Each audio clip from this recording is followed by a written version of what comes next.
Batman is doing what he does out of, in a lot of ways, kind of vengeance and mourning his parents' deaths. Nightwing does what he does to celebrate his parents' lives. Yeah. He's a born performer. Welcome back to Thinking Critical. This is Wes, and here on the channel we've been covering a lot of the DCEU movie news. We did a little bit of the video game news, the one piece of comic news that came out of DC Fandome, but there was some DC television and streaming news, and today we're going to talk about the one piece of news that I found interesting. That is the updates to the Titans. It's moving from DC Universe, like all the other DC programming, over to HBO Max. I guess DC Universe is kind of going away. We'll talk about that kind of at the end of the video as well. But here with me to talk about the new details of the new cast members is my friend. Normally we talk about these big overarching themes and stuff. You know, you are writing your thesis. You're in a master's degree program related to comic books. That's why we call you the comic scholar. But today we're talking television. How you doing, Josh? I'm doing good. I'm excited to talk about Titans. I think I'm the only person in the camp of I actually like the Titans show. So there's a couple of people out there. I watched the first issue or the first episode. Wasn't the biggest fan. I haven't gone back for more yet. But maybe with this latest news, I will. Before we get to this latest news, that I do think is actually pretty cool. I do want to say this: if you've been checking out the channel but you haven't subscribed, there isn't a better time than right here, right now to subscribe to the channel. Hit the bell for notifications. Give us a big thumbs up if you enjoyed this conversation. If you like this content, let us know that you want more of it. If you don't like it, if you think we're a couple of rubes, give us an enormous thumbs down. Let us know in the comments section either way. Now, getting to the subject at hand, you are a fan of the Titans program. Was much maligned when the first pictures of the cast came out. Not everybody was happy. You've obviously been very happy with the program. You're a DC Universe subscriber. But we got some new cast members coming up. The other Robin, I believe his name is Curran Walters, is the guy that plays him. He is going to be transforming into the Red Hood in Season 3. We are getting the Scarecrow, but we're also getting Police Commissioner Barbara Gordon as well. Obviously, the big news is Red Hood. Oh yeah. I was thinking at some point when they cast Jason that they were gonna do a Red Hood storyline in either the Titans universe or they were gonna do a spin-off show with him in it. But I was very surprised to see this news drop so soon. I was kind of thinking they were gonna play the long game with it and kind of let him develop more into like his own Robin, and maybe actually do the storyline where he got killed. I didn't think they'd let Joker kill him. I was actually really surprised that Deathstroke didn't kill him in the second season of Titans. I thought for sure Deathstroke was going to kill him to get back at Dick Grayson, but Jason survived, and I was kind of surprised. And I was really shocked when I woke up and saw that he's going to be coming to season 3 already. That's pretty crazy, but I'm definitely super excited for this. I really can't wait to see how they do this. So traditionally, the Joker kills Jason Todd with his bare hands, essentially, then blows him up.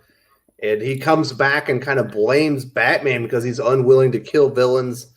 He never stopped the Joker beforehand and blames him essentially for his death. There really is no Batman in Titans, so they're going a different route. It feels like he's going to become the Red Hood because he was rejected by the Titan team, and specifically Dick Grayson. Is that your kind of feeling about it? Yeah, it sounds. I'm not totally sure that that's exactly what happened. There's a lot of butting heads between Jason and Dick in the second season. Because originally at the start of the second season, Jason wants to join up with the Titans, and he does. Kind of comes down to some common enemies, things that they have, and then they kind of both team up to fight Deathstroke. But then Jason kind of goes haywire because he doesn't like the way that Dick leads things. I guess it's important to point out that the Titans version of Dick Grayson has a lot more Batman in him than most versions do. He tends to kind of start out with his normal leadership style, but then as things go on, he becomes more controlling, and Jason hates that. So he kind of just runs away with Rose Wilson, Slade Wilson's daughter, Ravager, So he kind of runs away with her, and then by the end of the season, you definitely see that he's disbanded from the Titans. He doesn't like what they were trying to do. It kind of felt like there was a mutual respect between him and Dick, but they're not going to be working together. Like, you knew that. So I'm kind of curious as to what exactly is going to breed this hatred in Jason that he wants to take them down, because I definitely didn't get that impression at the end of the second season. So I'm very curious as to what exactly is going to happen to push Jason over that edge to say, all right, I want to take these guys down. Also, one of the characteristics of Red Todd is he is much more lethal with his force. He uses guns and things of that nature. Do you think he'll be showing up in the TV show, guns blazing, trying to take down the Titans and other villains, other people he sees as villains throughout the show? Because I'm getting a weird vibe that it's obviously not going along with the comic book. We talked about this a little bit. It almost feels a little bit more CW-ish, where it's angsty. Yes and no. The first season of Titans had a lot of violence in it, and it definitely felt like a show that should have been on HBO to begin with. The first season, the second season was a little less violent, but it hasn't felt. For me, it's felt somewhere in between. Like an HBO show and a CW show. Like, there are definitely moments where I'm like, oh, this belongs on CW, and then there are moments where I'm like, oh, this is an HBO show. So I think it makes sense to see them move over to HBO for a number of reasons. I would not be surprised if he comes out guns a-blazing. And another thing I'm interested in seeing is if there's some kind of big time jump between season 2 and season 3. Because it wouldn't surprise me if they would skip like maybe 1.5 to 2 years between the end of season 2 and the beginning of season 3. So maybe Jason has changed a lot during that time, but I'm kind of expecting him to come out guns a-blazing. I wouldn't be surprised if we get some kind of like a scene where he just mows down, a group of mooks and criminals, and just kind of to show us like that he's not taking any prisoners, and that he's just willing to put people down into the grave.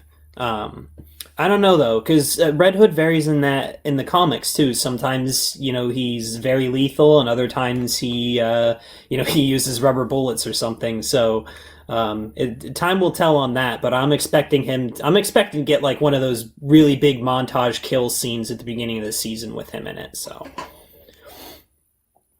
Also, like we said, there's a couple other big additions where they're moving over to Gotham. We're going to see more characters from probably the traditional Batman Rogues Gallery character gallery.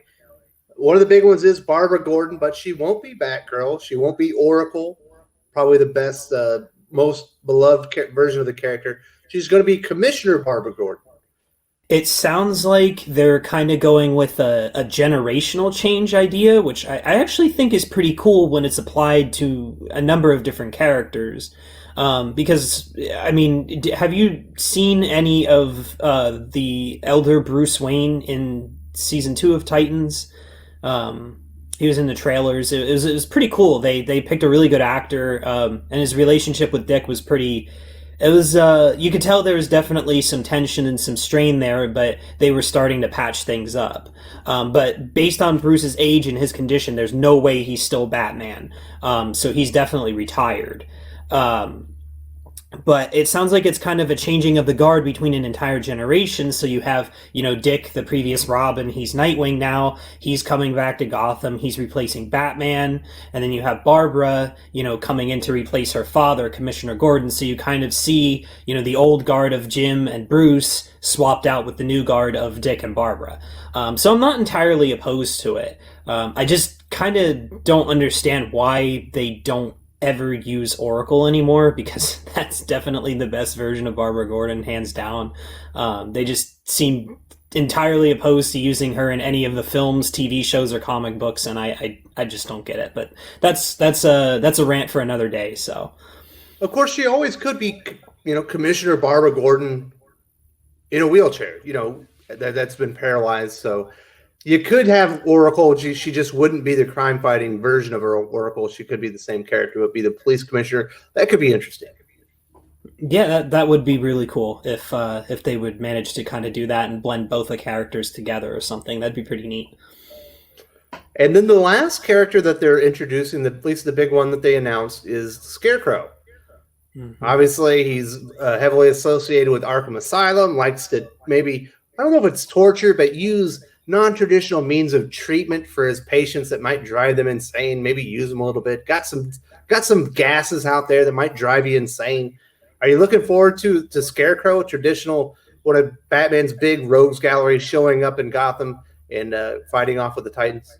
Oh yeah, Scarecrow is one of my favorite Batman villains. He's in the top 3 for sure. And just about every live action version of him that we've had has been really good. The one on Gotham, the TV show on Fox a few years back, he was really good. Like, they did some really cool and trippy stuff with him. So with this being, Gotham was a dark show, but that aired on Fox, so, it had to follow cable guidelines and stuff. This is a show for HBO, so I'm really hoping that they just crank that to 11 and they do some really messed up stuff with Scarecrow this time around. I would really like to see what, a show that doesn't have to worry about the gore or the cussing or, the violence or anything in it. They don't have to worry about those with ratings or anything. So I would love to see what they could do with like a completely unchained and unhinged Scarecrow. It's going to be really cool because it sounds like he's a criminal profiler working out of Arkham. So I kind of got a little bit of Hannibal Lecter vibes from that, which I thought was pretty cool. But I think it'd be really cool if they do a storyline where, he's working with like Nightwing and Barbara, but then on the inside, like when they turn around and walk out, he's just messing around with all the inmates and experimenting with his fear gas and stuff and driving people crazy. I think that'd be really cool. So speaking of the move over to HBO Max, we know there's also going to be a Gotham PD show, I believe, that's going to be on HBO Max as well. Do we know, are these going to be in the same universe? Is that same Batman going to be, or are these just separate? No, the rumor, and I haven't checked up on the Gotham PD show in a while, but when the news broke about that, they were saying that it is going to be set in Robert Pattinson's Batman universe. And that's correct, because Matt Reeves was talking about it. He's a producer on it. Yep, and supposedly the actor, they said don't necessarily look for Pattinson to appear on it, which I wouldn't be surprised if we would see him in like a cutscene or reused footage or something. I don't think you're going to get him in the bat suit and get him on an HBO show, but they did say that the actor who plays Gordon in that movie, I can't remember his name, he's going to be appearing in the Gotham PD show. Yeah, Jeffrey Marston or something like that. I don't remember his name. I'm terrible with that, with remembering. He's the dude from Westworld. Yeah, yep. So he's going to be appearing on that show. So that's pretty cool that it's going to have, a character reoccurring in the film and the show to kind of show us like, hey, this is tied, to the film universe. And I don't know, based on that trailer, it looks like that is set in a very dark Gotham. So I'm hoping for a very dark Gotham PD show. That'd be great. It looks like that's what we're getting. So speaking of the transition over to HBO Max, obviously you have DC Universe. You were very happy with the product. You probably enjoyed having access to all the comic books. Yep. They're shutting DC Universe now. We know they essentially laid off the entire staff. All the programming is moving over to HBO Max. There are already some that were earmarked to go over, but now they're all moving over there. And we're told that the digital platform with the comic books, they were going to do something in the future with it. Are you happy that DC Universe is no longer there? Are you more than willing to move over to HBO Max for the higher price point without the comic books, but you get expanded, content not specifically related to DC, but you get some it's the HBO content, you get some Looney Tunes, stuff like that. Well, I mean, I already paid for my HBO Max subscription, so when I heard about this move, and the Snyder Cut is what took me there. But again, that's another story for another day. But yeah, as soon as I found out that, the Snyder Cut was going to be on HBO Max, and then I saw that Titans Season 3 was moving pretty much exclusively to HBO Max, and then all of DC's programming followed, I'm like, well, you got me. So I signed up for it, Sunday morning. But I am going to miss the DC universe. The one thing I really liked about it is it was kind of like this small corner of the world that was purely DC. There was no other content on it, and it had like all of the DC animated stuff. It had Batman the animated series, Justice League, Superman the animated series, Justice League Unlimited.